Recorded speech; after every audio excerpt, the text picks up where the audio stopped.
আজকে তৈরি করে দেখাবো দারুণ মজাদার চিকেন ফ্রাইয়ের একটি রেসিপি। দেখাবো খুব সহজে কি করে বাড়িতেই তৈরি করে নেওয়া যায়। চলুন তবে শুরু করা যাক। প্রথমেই আমি এখানে 400 গ্রাম মুরগির মাংস নিয়ে নিয়েছি। এগুলোকে ভালোভাবে ধুয়ে নিয়েছিলাম এবং এর মধ্যে দিয়ে দিলাম 1 টেবিল চামচ পরিমাণ আদা এবং রসুন বাটা। লবণটা বুঝে শুনে দিতে হবে যেহেতু আমরা সয়া সস ব্যবহার করছি। এর মধ্যে দিয়ে দিলাম হাফ চামচের মতন লবণ এবং 1 টেবিল চামচের মতন সয়া সস। এবারে দিয়ে দিচ্ছি কিছুটা গোলমরিচ।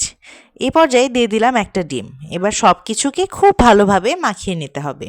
আজকে আমি খুব সহজে কিভাবে চিকেন ফ্রাইটি তৈরি করে নেওয়া যায় কম উপকরণে সেটিই দেখাচ্ছি। ভালোভাবে ম্যারিনেট করা হয়ে গেলে 2 থেকে 3 ঘন্টার জন্য আমি রেখে দিয়েছিলাম। আপনাদের হাতে সময় কম থাকলে 1 ঘন্টার মতো রেখে দিলেও হবে। এবারে 2 ঘন্টা পরে আমি চিকেনগুলোকে আরেকটু নাড়িয়ে চাড়িয়ে তার মধ্যে দিয়ে দিলাম 2 টেবিল চামচ পরিমাণ ময়দা। এবারে ময়দা দিয়ে এগুলোকে কোটিং করে নিতে হবে। ভালোভাবে ময়দাটাকে সবগুলো মাংসর সঙ্গে মিশিয়ে নিতে হবে। এ পর্যায়ে আমার মনে হচ্ছিল আরেকটু ময়দার প্রয়োজন, তাই আমি আরও 1 চামচের মতন ময়দা নিয়ে নিয়েছি। এবারে সব কিছু খুব ভালোভাবে মিশিয়ে নিতে হবে। এই চিকেন ফ্রাইটি শুধু ফ্রাইড রাইসের সঙ্গে নয়, এমনি এমনি খেতেও দারুণ লাগে। এবারে ভেজে নেওয়ার পালা। কড়াইয়ে পরিমাণ মতন তেল দিয়ে দিব প্রথমে গরম করে নেওয়ার জন্য। তেলটা একটু বেশি পরিমাণেই দিতে হবে যেন খুব ভালোভাবে ভেজে নেওয়া যায়। তেলটা মোটামুটি গরম হলে একে একে করে মাংসগুলো দিয়ে দিচ্ছি। চিকেনগুলো দিয়ে দেওয়া হলে তার উপর দিয়ে দিচ্ছি কিছুটা মশলা যেন খুব ভালোভাবে কোটেড হয়ে যায়।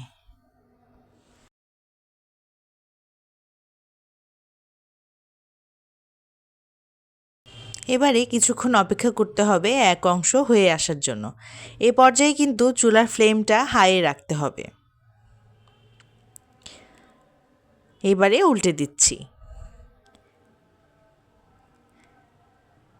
উল্টে দেওয়ার পরও আরও কিছুক্ষণ অপেক্ষা করতে হবে যেন সবটুকু মাংস সিদ্ধ হয়ে যায়। এই পর্যায়ে চুলার ফ্লেমটা মিডিয়ামে রেখে দেবেন। বেশি হয়ে গেলে আবার পুড়ে যেতে পারে এবং সিদ্ধ হবে না। এইভাবে উল্টে পাল্টে কিছুক্ষণ ভেজে নিলেই তৈরি হয়ে যাবে দারুণ মজার চিকেন ফ্রাই। আমাদের চিকেন ফ্রাই প্রায় হয়ে এসেছে। যখন দেখবেন এরকম গোল্ডেন ব্রাউন কালার হয়ে এসেছে তখনই এগুলোকে তুলে নিতে হবে। আমি এক একে করে তেল ঝরিয়ে ঝরিয়ে সবগুলো চিকেনকে উঠিয়ে নিচ্ছি।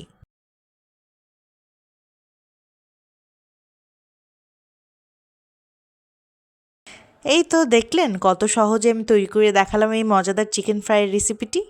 আপনারা কিন্তু এইভাবে বাসায় একবার ট্রাই করে দেখবেন। এটি অনেক মজা। আপনারা যদি একবার না খান তাহলে কিন্তু মিস করবেন। কেমন লাগলো আজকের রেসিপিটি আমাকে কিন্তু জানাতে একবারে ভুলবেন না। সবাই কমেন্টে অবশ্যই জানাবেন। প্লেটিং করেও দেখিয়ে দিচ্ছি যেহেতু বলেছিলাম প্রথমেই যে একটি সেট মেনু দেখাবো। এরকম ফ্রাইড রাইসের সঙ্গে চিকেন আর সবজি হলে তো জমেই যায়। একে একে বাকি রেসিপিগুলোও নিয়ে চলে আসবো খুব শীঘ্রই। ধন্যবাদ।